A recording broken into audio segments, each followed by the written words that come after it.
I was standing in line at the dry cleaner when my phone rang. I picked up and heard my son's voice, shaky and excited. "Dad." She said yes. I didn't have to ask what he meant. She was stunning, educated, polished, but she looked at people the way someone scans a menu, not with curiosity, but calculation. "I'm happy for you," I said, and I meant it, even if only halfway. "There's something else," he added. "She wants to come by the house this weekend. She said she wants to talk to you directly. Just the two of you." I frowned. "Talk to me about what?" She didn't say. By the time I got home, Dana had already sent me a calendar invite. Sunday at 3 p.m. Her name typed out in all caps like a headline. I sat at the kitchen table staring at the screen until the coffee in my mug went cold. I had a bad feeling. Not just a parent's protective instinct. Worse, a sense that something old and buried was about to be unearthed. I've made a fortune in real estate. Quiet fortune, not the flashy type you read about in magazines. I own buildings no one pays attention to, medical offices, storage facilities, utility lots. Unsexy, but necessary. I never put my name on anything. I dress like I haven't updated my wardrobe since the Obama years. That's how I like it. Hidden in plain sight. Luke doesn't know how much I'm worth. Not exactly. He thinks I'm comfortable, sure, but he's never seen the zeros. I raised him that way for a reason. Sunday came, and Dana showed up alone. She didn't wear her usual pageant polish. No red lips, no heels. She came in sneakers and a windbreaker, hair pulled back in a ponytail. Almost humble. Almost. "I hope it's okay I came alone," she said, stepping into the foyer. "Luke's busy with some tux-fitting disaster. He'll fill you in later." I nodded, motioning toward the living room. "You wanted to talk." She sat on the edge of the couch like she was posing for a deposition. Her back perfectly straight, hands folded in her lap. "I wanted to be upfront with you," she said. "About a few things." "Go on. I know you're not just some middle-class guy with a decent retirement plan. I know who you are. What you own." There was a long pause. I didn't answer. She continued. "I went digging. I'm sorry, but I did. I had a feeling. You keep everything so under the radar. No social media. No big splurges. But the LLCs, those leave trails. I tracked one building after another until I found the holding company. Then the trust. Then the original incorporation name. You used your mother's maiden name. Smart. But not quite enough." Still, I said nothing. Just watched her. "I know you're worth over $1 billion, she said, looking straight at me. "At least." Her words didn't land with shock. They just hung there. "Why are you telling me this?" I asked. "Because I love your son," she said quickly. "But I also understand value. I understand power. And I want to be part of this family, truly part of it. Not as the girl who got lucky, but as someone useful." I stood slowly, walked to the fireplace, lit a match even though it was warm. I needed the act of doing something with my hands. "You love my son," I repeated. "Yes. But you came here alone, without telling him, to tell me how much I'm worth." Dana nodded, not ashamed. "I'm not trying to manipulate you," she said. "I'm trying to be honest. And strategic." "Strategic." She leaned forward. "You've built something incredible, but you're not getting younger. And Luke, he doesn't have your instincts. He's a good man. Loyal. Steady. But you know as well as I do, good isn't enough when it comes to legacy." I turned slowly. "And you think you are?" "I think I could be. If you'd let me in. If you taught me." The fire crackled. I let the silence stretch. Then I stepped closer, lowered my voice. "Tell me the truth, Dana. If I had nothing, if I was a retired contractor with a modest home and a pension, would you still be marrying my son?" She hesitated. For the first time, she hesitated. "I want to say yes," she said. "But I don't believe in fairy tales. I believe in alignment. Luke and I make sense.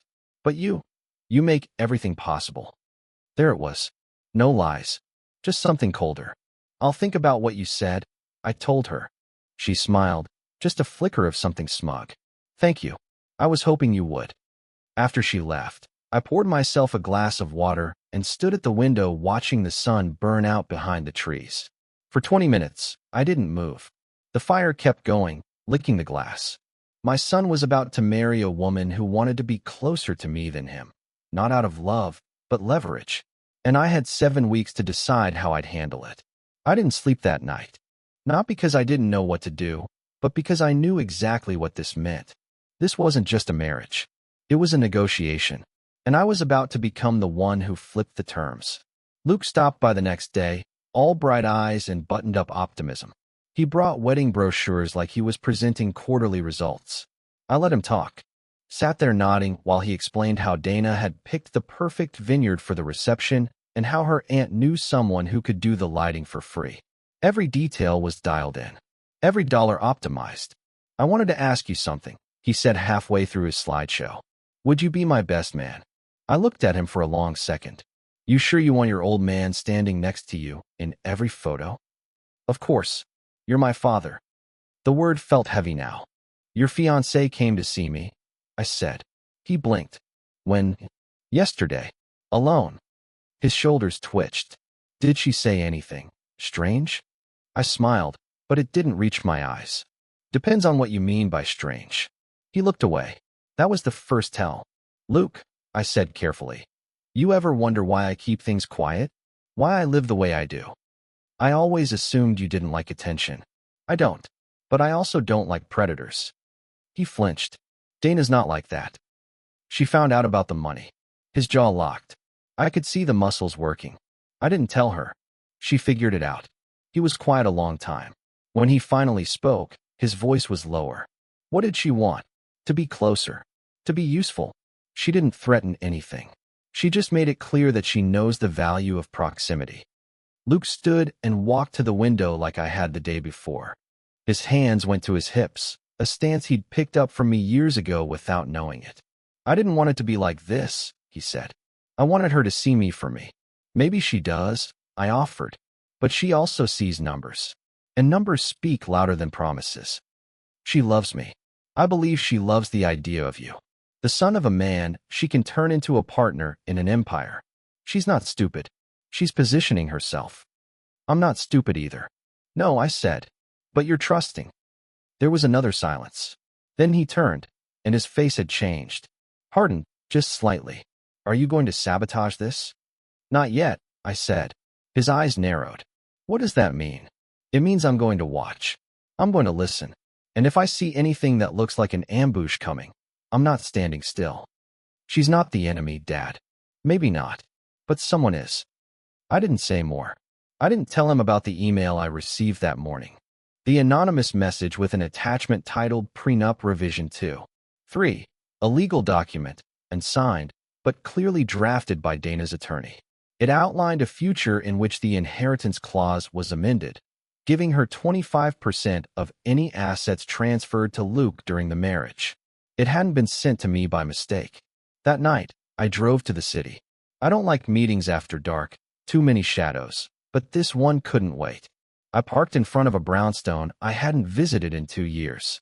The woman who opened the door wore a robe and slippers, but didn't look surprised. Howard, she said, I figured you'd show up eventually. I need a copy of everything you have on Dana Collier, I said.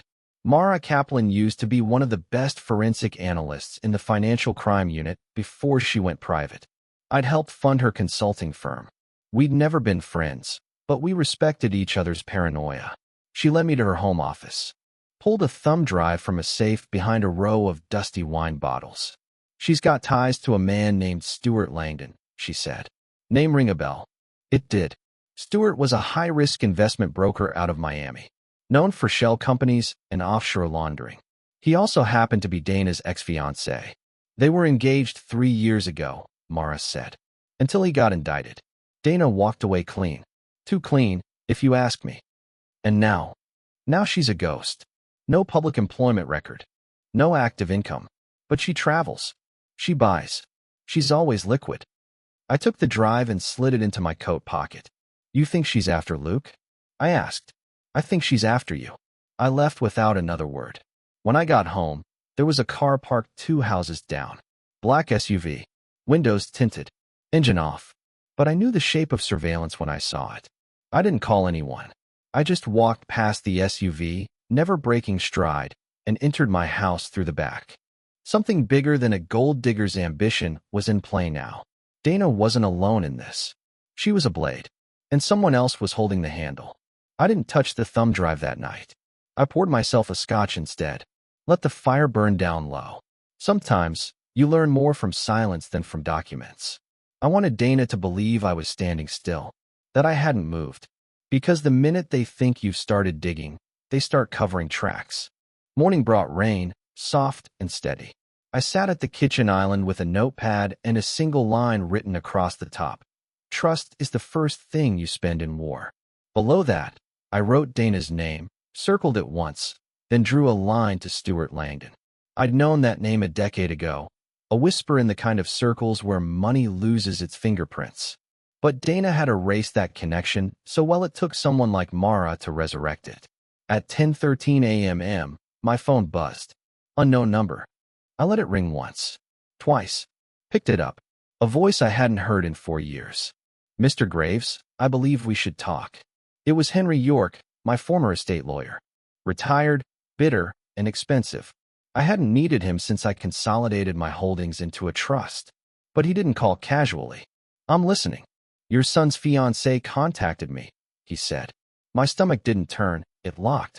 When, 2 weeks ago, she asked hypothetical questions about prenuptial loopholes, about the survivability of trusts, about what happens if a trustee becomes medically incapacitated.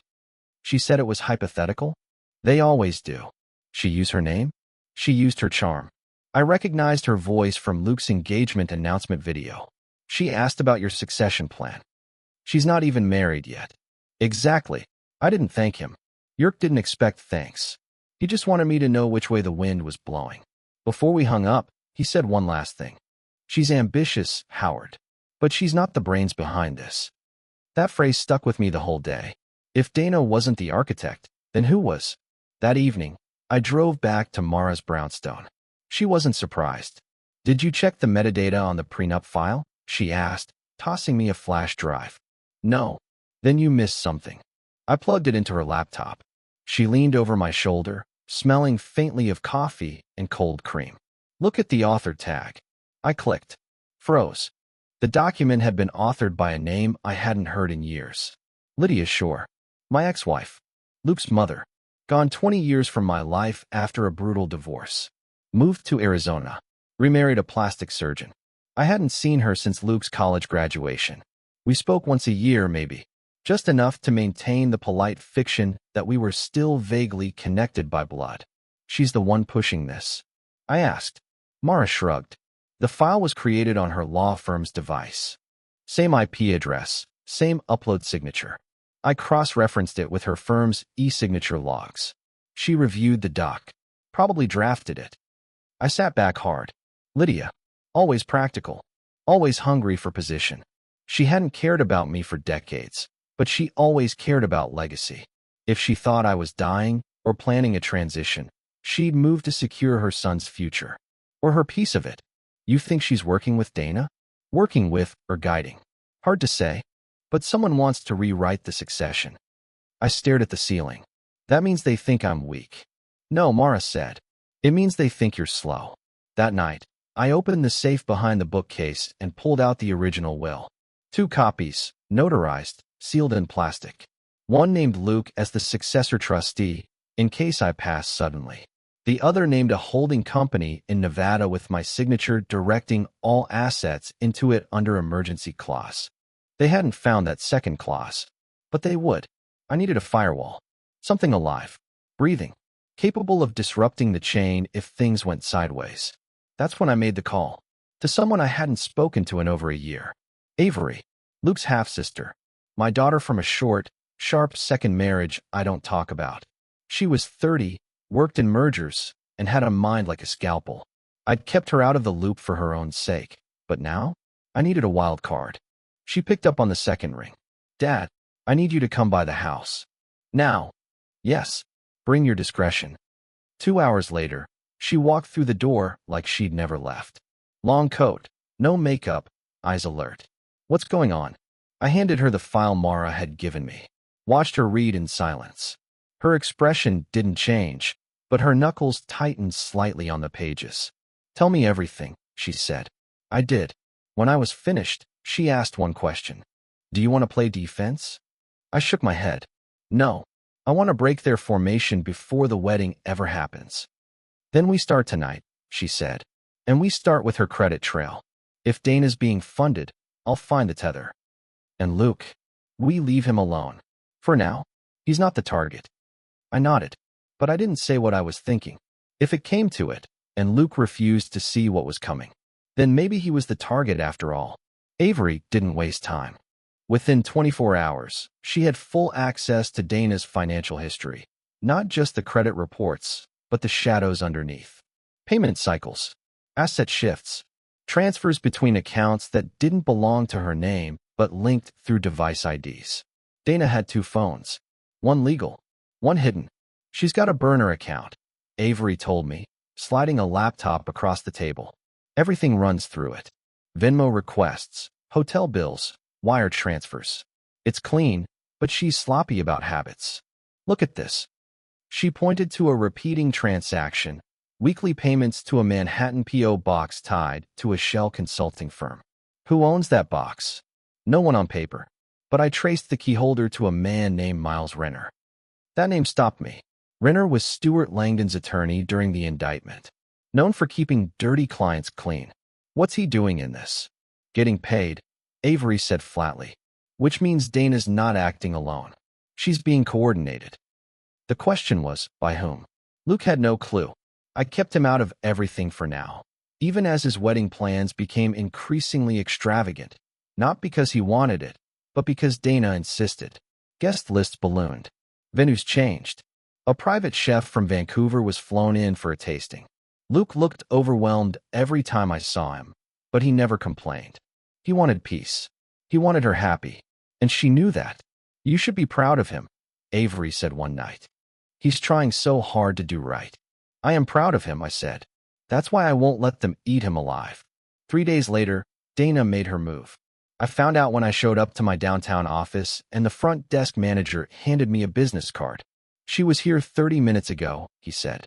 Said she had a right to meet you in your professional environment. The card was blank except for a handwritten note. Let's not pretend anymore. I scanned the building's camera feeds. She'd walked in wearing navy, heels, and a confidence that didn't blink. She hadn't come to plead or charm. She'd come to show me she could reach anywhere. She's baiting you, Avery warned. She wants to escalate this into a confrontation. The higher you raise your guard, the more you look like the tyrant in the room. I'm not taking the bait, I said, but Dana didn't need me to take it. That weekend, I received a call from my broker. There's been activity on your Nevada trust, he said. What kind of activity? Someone tried to access the holding file using an outdated passcode. We stopped them, but it came from a legitimate interface. Someone's close. I hung up and called York. She's getting inside, I said. I don't know how. Then you've got a leak. That night, I scoured everything. House staff, office systems, my personal laptop. Nothing. Until I remembered the simplest weakness. Luke's tablet. He brought it everywhere. Left it unlocked at family dinners. Dana used it constantly to show him floral arrangements or furniture or real estate portfolios. I'd seen her scrolling through it without thinking twice. But tablets were dangerous, especially ones tied to shared home networks. She mirrored it, Avery said. She's watching your systems. That's when it all made sense. The prenup draft, the Nevada trust access, the real-time adjustments to her plans, always one step ahead of us. She's not guessing, I said. She's listening. We wiped everything, resecured the servers, pulled down old logs. I changed devices, switched systems, went analog where it mattered. We started moving in silence.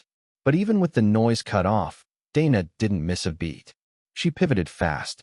2 days later, I received a dinner invitation. Handwritten, delivered by courier.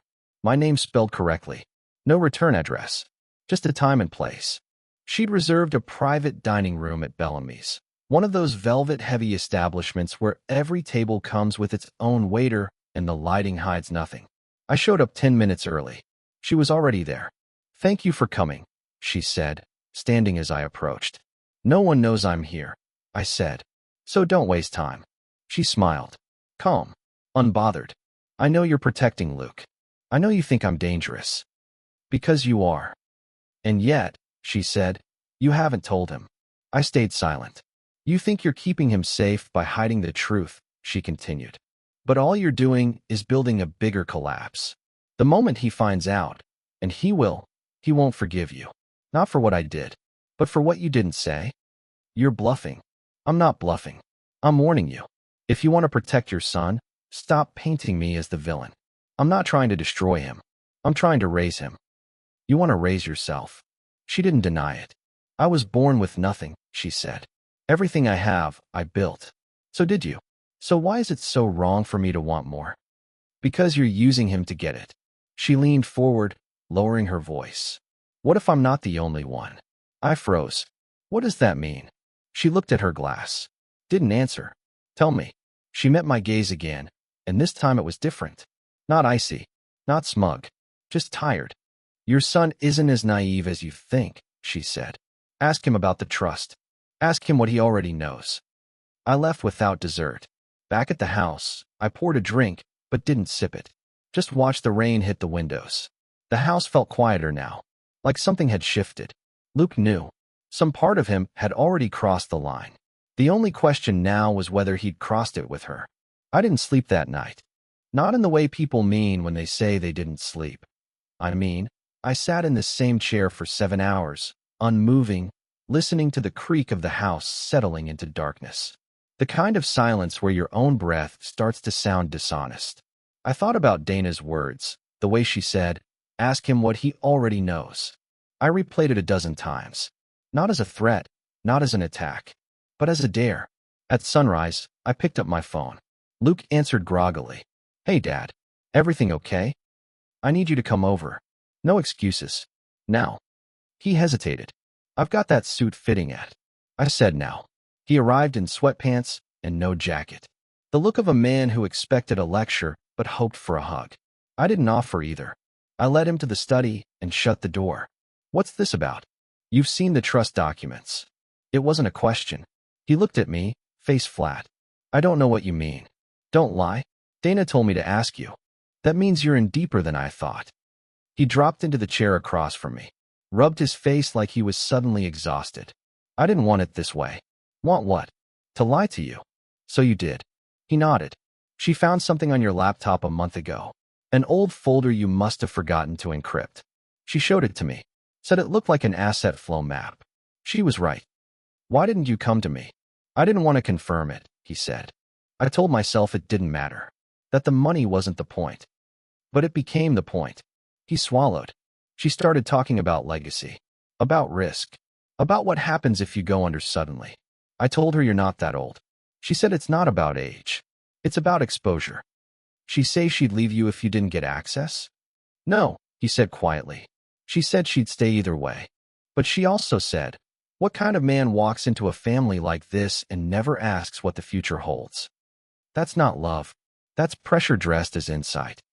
Luke stood, walked to the bookshelves, stared at a photo of his mother, taken the year before the divorce. She's not who you think she is, he said. Then tell me who she is. She's someone who believes in control. In planning. She grew up broke, Dad. I mean broke. There's something in her that won't accept a world where things happen without her permission. And you think marrying her will fix that? I think marrying her gives me a seat at the table. I watched him carefully. Whose table, Luke? He turned, and there was something new in his eyes. Not rebellion. Not fear. Calculation. I didn't say anything after that. I let him leave. Later, I sat alone again, and this time, the silence didn't feel heavy, it felt final. Like a conclusion had already been reached, and I just hadn't read the last page yet. I nearly called Avery to shut everything down. Let it all burn. Let Luke make his mistakes, marry the viper, inherit a poisoned legacy. Maybe it would all come crashing down before the ink dried. Maybe that was justice. But then I got a text. Unknown number. Check page 6 of the Bellwether proposal file. You missed something. M. I didn't recognize the number. No signature, but the initial. M. Mara? No. Not her style. Avery. She wouldn't hide. I pulled up the Bellwether file. An old investment packet Dana had pushed Luke to co-sign last month.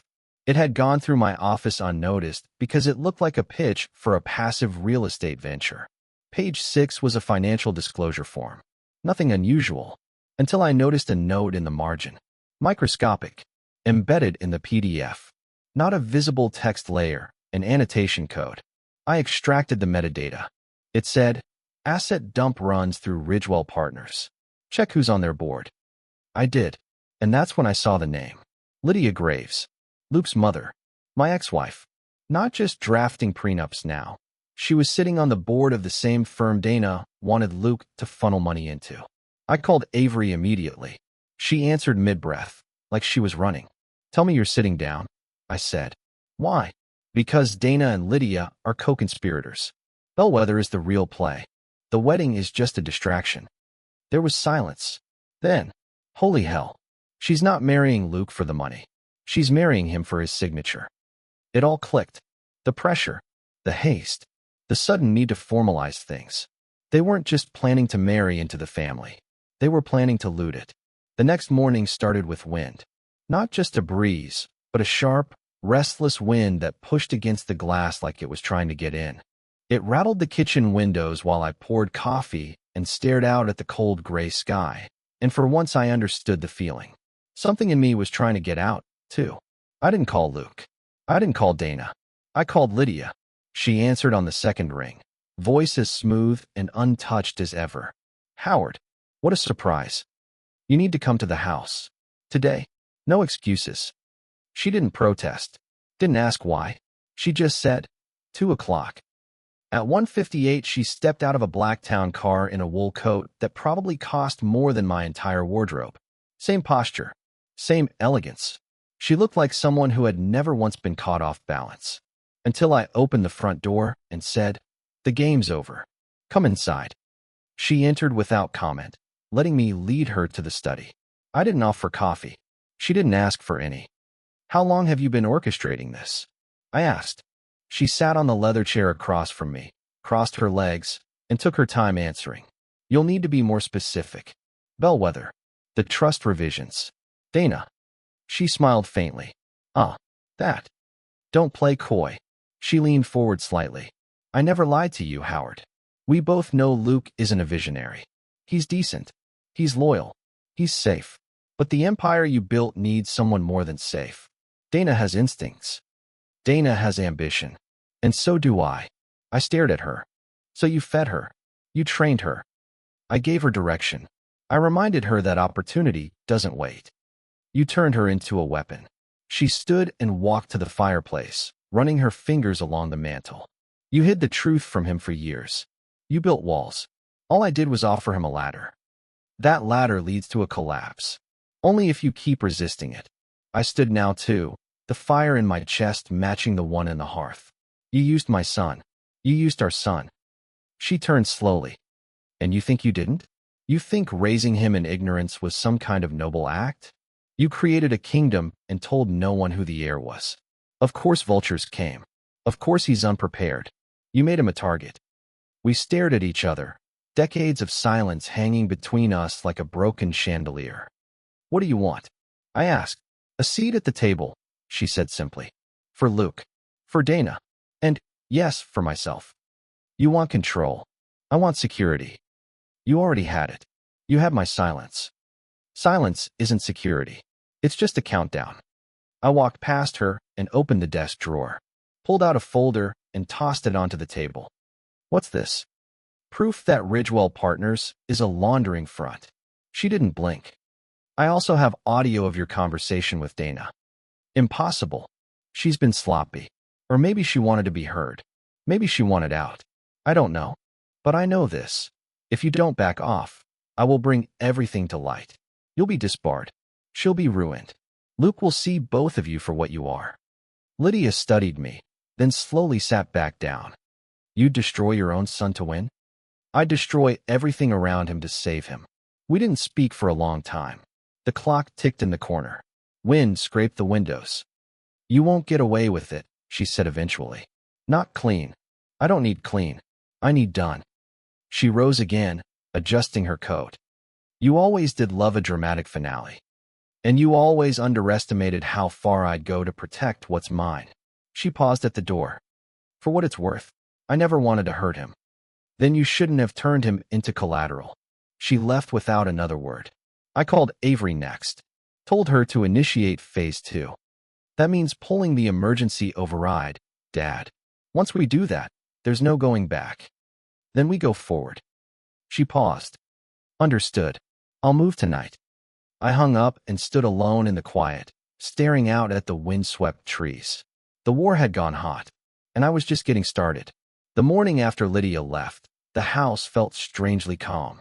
No calls, no messages, no movement. Like the eye of a storm had landed directly over my doorstep and paused to breathe. I knew better than to trust it. Silence, in my world, was rarely peace. It was the moment when the other side tried to figure out how badly they'd miscalculated. Avery called at noon. The override triggered successfully. Anyone bite? One of the Ridgewell accounts pinged the firewall, then went dark. I think they tried to trace it. Good. That means they felt it. But they haven't retaliated yet. They will. Avery paused. Are you sure about this, Dad? Once this escalates, we won't be able to bring Luke back quietly. If he chooses their side, then he's already gone. That was the hardest part. Admitting that your child might be part of the wreckage.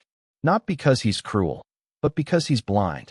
Because someone taught him to mistake strategy for love. Avery was right. This wasn't just a preemptive strike anymore. This was war by attrition. And if I wanted to win, I needed leverage that reached beyond money, beyond blood. I met with a contact at the Securities Commission under the guise of an unrelated review. Brought coffee. Made polite conversation.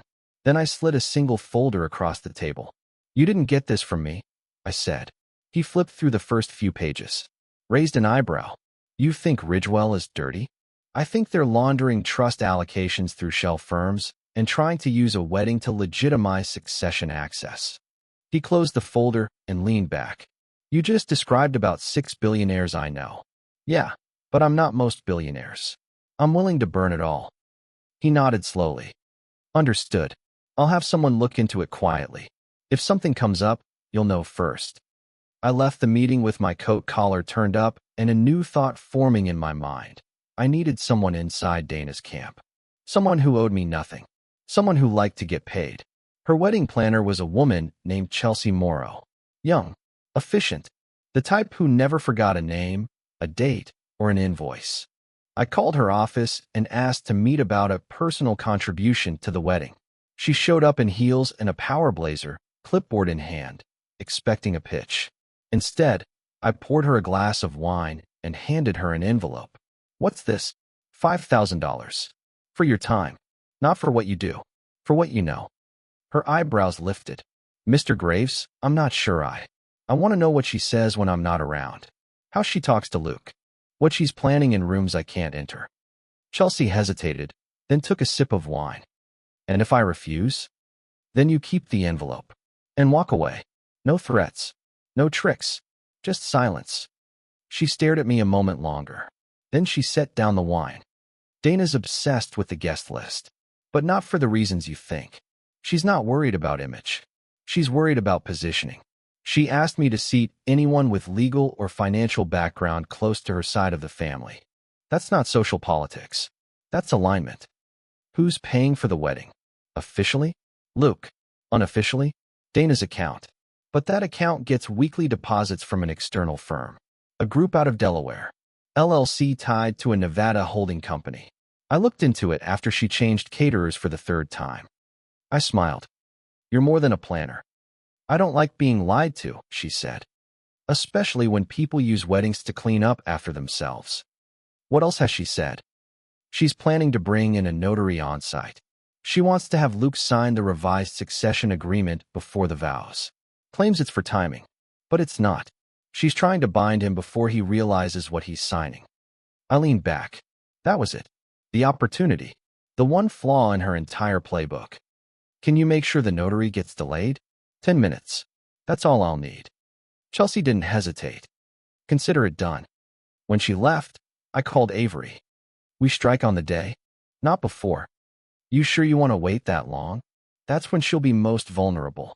She'll think she's already won. Avery sighed. Then I'll move the pieces. We'll be ready. The next week passed slowly. I went through the motions. Let Luke talk about colors and cake flavors as if nothing was unraveling beneath the surface. I didn't mention Dana. I didn't mention Lydia. I just listened. He seemed calmer, almost happy. She's been different lately, he said one evening. Less pushy, more open. I think the pressure got to her. But maybe now she knows she doesn't have to prove anything. I smiled, said nothing. Let him have the illusion a few days longer. 2 days before the wedding, Avery sent me a coded message. The eagle has nested. Paperwork is in place. Countermeasures primed. That meant our new agreement was filed. A new trust activation, contingent on fraud. Signed and witnessed. One false move from Dana and the trust would dissolve into a donor-advised fund. She'd inherit nothing. Luke would inherit nothing. It would all disappear into charitable ether. One way or another, I was going to end this. And if I had to burn the whole empire to salt the earth, so be it. The wedding day arrived cloaked in sunlight, the kind that made everything look cleaner than it was. The kind of light that hides the dirt behind the shine. The vineyard Dana had chosen sat on a hilltop outside of Napa, surrounded by rows of carefully curated vines, each one pruned and dressed like it was about to meet royalty. The guests arrived in black cars and designer sunglasses, greeted by white-gloved servers and champagne flutes that never emptied. I showed up alone. Avery had arrived earlier, dressed as a member of the event coordination team.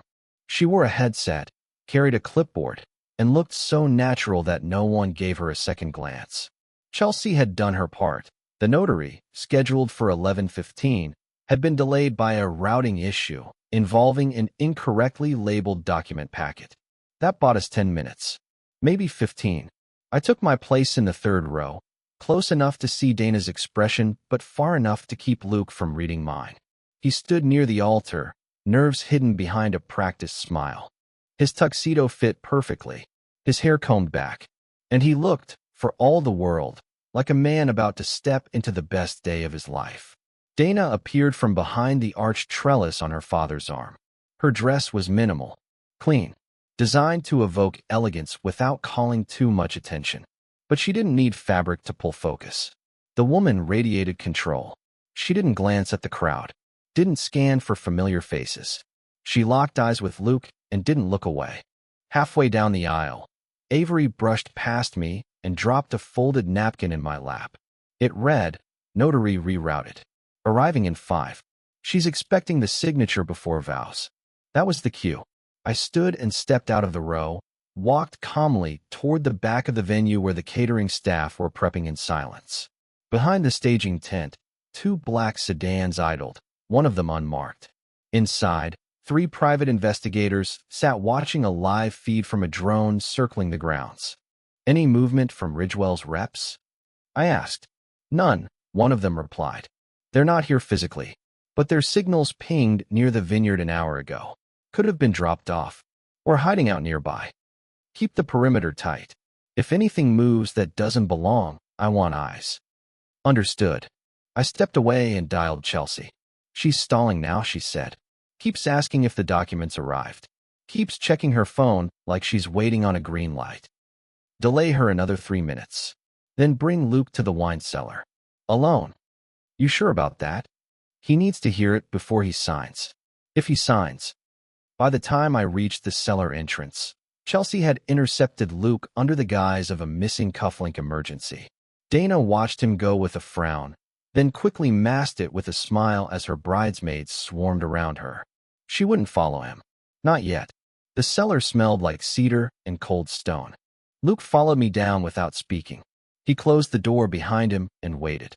"I need you to listen to something," I said. I pulled out a phone and pressed play. Dana's voice filled the room. Calm. Collected. A recording taken 2 weeks earlier, courtesy of Chelsea's mic. Once he signs, the asset freeze lifts automatically. The trust will roll over within 72 hours. After that, it won't matter what he knows. He'll be on the paperwork. And that's what counts. Luke stared at the floor. Didn't move. Didn't blink. "There's more," I said. "No," he whispered. "That's enough."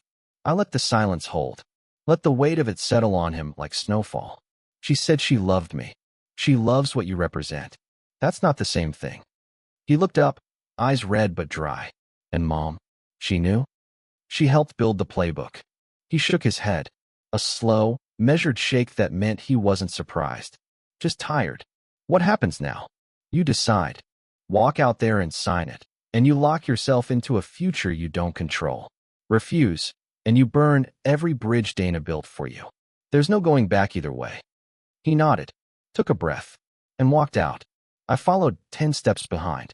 Back at the ceremony, Dana had just received the revised document packet from the notary, who had finally arrived, flushed and apologetic. She glanced up, spotted Luke, and smiled. Relief flooded her face. Then Luke walked past her, straight to the notary. He took the packet, ripped it in half, and dropped it on the ground. Gasps echoed. Dana turned slowly. What are you doing? Choosing, Luke said. And not you. She stood there, stunned. Not broken. Just calculating. Assessing damage. Luke looked at the guests. Then at me. The wedding is off. I apologize for wasting your time. Then he walked out. Dana didn't follow. Not immediately. But the moment the crowd broke into murmurs, she disappeared behind the arbor. Avery met me at the edge of the courtyard. That was the kill shot, she said. No, I replied.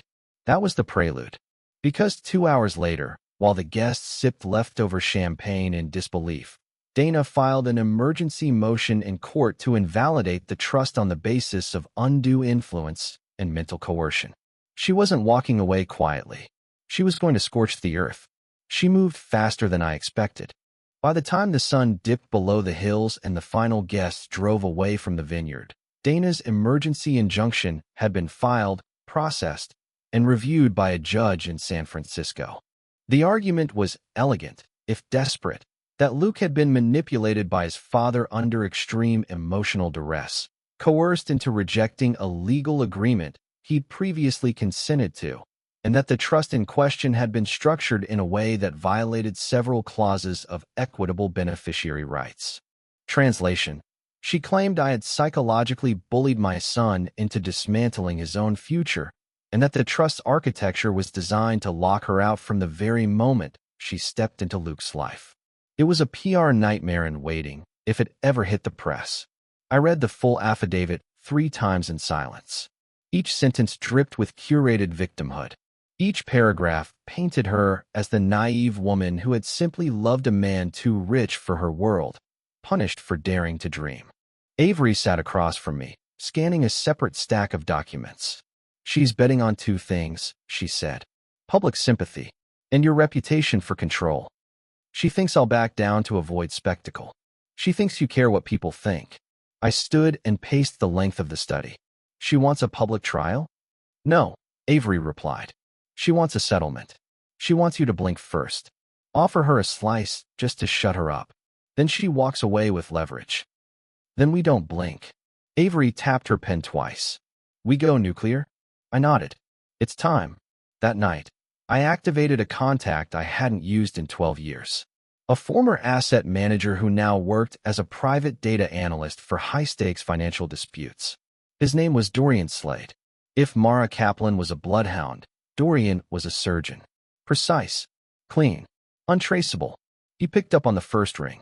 Mr. Graves, he said, didn't think I'd hear from you again. I need a forensic sweep. Target is Dana Collier. Secondary interest is Lydia Shore. Anything involving Ridgewell, Bellwether, or related shell core. What's the urgency? She filed an injunction against my family trust. Claims emotional coercion and undue influence. Dorian didn't laugh. He just exhaled. That's bold. I need their financial history peeled like an onion. Every layer. Every lie. I'll get to work. 3 days later, he delivered. The report was 137 pages long. Dana wasn't just a social climber. She was a professional asset manipulator. Her record showed multiple prior engagements, each tied to a sudden financial windfall. None of them legal enough to raise criminal flags, but all suspiciously timed. Short-term partnerships with wealthy individuals who, post-breakup, suffered reputational damage or mysteriously settled lawsuits. One man had filed for bankruptcy 6 months after severing ties. Another had fled to Mexico under IRS scrutiny. Lydia's connections ran even deeper. Her fingerprints were all over a string of offshore trusts structured in the Cayman Islands, trusts that traced back to Ridgewell's parent shell. The same parent shell now funding the lawsuit. This isn't just about inheritance, Avery said, flipping through the final page. This is a coordinated wealth extraction system. Dana and Lydia are operatives in a long con. They target isolated heirs, I said. Groom them, bind them to fraudulent structures, then cash out before the damage collapses. And Luke was next. I tapped my fingers once on the desk. Then it's time we break the machine. I scheduled a private meeting with the Federal Financial Crimes Unit. Dorian's report in hand, I walked into a glass conference room with 2 attorneys and a single folder. I'm not pressing charges, I told them. Yet. But if this goes to court, I want you prepared. The lead investigator opened the folder and scanned the first few pages. She's touched this many people. Dana is a ghost. But her trail is visible if you know where to look. And the mother? She taught her everything. The investigator leaned back. If this gets exposed, 6 people will be implicated. Possibly more. Then make sure they know that. Quietly. By that evening, the message had been delivered through back channels. The next morning, Dana's legal team filed a pause order. She wasn't retreating, but she was rattled. It wasn't over. Not by a long shot. That same night, Luke showed up at my door. No call. No warning. Just a tired knock at 10:43 p.m. I opened it and found him standing in the same tuxedo jacket from the aborted wedding, now crumpled and unbuttoned. She's still calling, he said. Says you're smearing her. Says you forged documents. I didn't forge anything. She's crying on voicemails. Says she loved me. Says she was trying to protect me. She was trying to rob you blind. He exhaled. I don't know what to believe anymore. Then let me show you. I handed him Dorian's report. Watched his eyes move across the pages. 10 minutes in, he sat down. 20 minutes in, he stopped reading. I feel like an idiot. You're not. You're just human. And they count on that. He looked up. What happens next? You rebuild, I said. You get your name back. And you do it on your terms. He nodded. Quietly. Slowly. Like a man waking from a long coma. That was the strongest move yet. Not the exposure. Not the legal warfare. But taking back my son. Dana never officially withdrew the lawsuit. That would have meant surrender. But she stopped pushing. Stopped showing up in court. Stopped returning calls from her legal team. Lydia vanished even faster. Back to Arizona or maybe somewhere warmer, where wealthy shadows could still mingle without consequence. The Ridgewell structure dissolved within a month. Assets rerouted through federal intervention. Bellwether was absorbed, dissected, and dismembered into regulatory rubble. And just like that, the empire she tried to build crumbled beneath her shoes. I didn't dance on the ashes. I documented every piece of evidence and submitted it to a private legal repository, sealed but accessible, in case someone tried to revive the corpse. Avery managed the fallout with a precision I hadn't seen since my early years in acquisition. She cleaned the books, closed the gaps, secured the trust with a firewall only a ghost could breach. Luke moved back into the city, bought a modest apartment, and started consulting for a tech incubator in the South Bay. We didn't talk every day, but when we did, it mattered.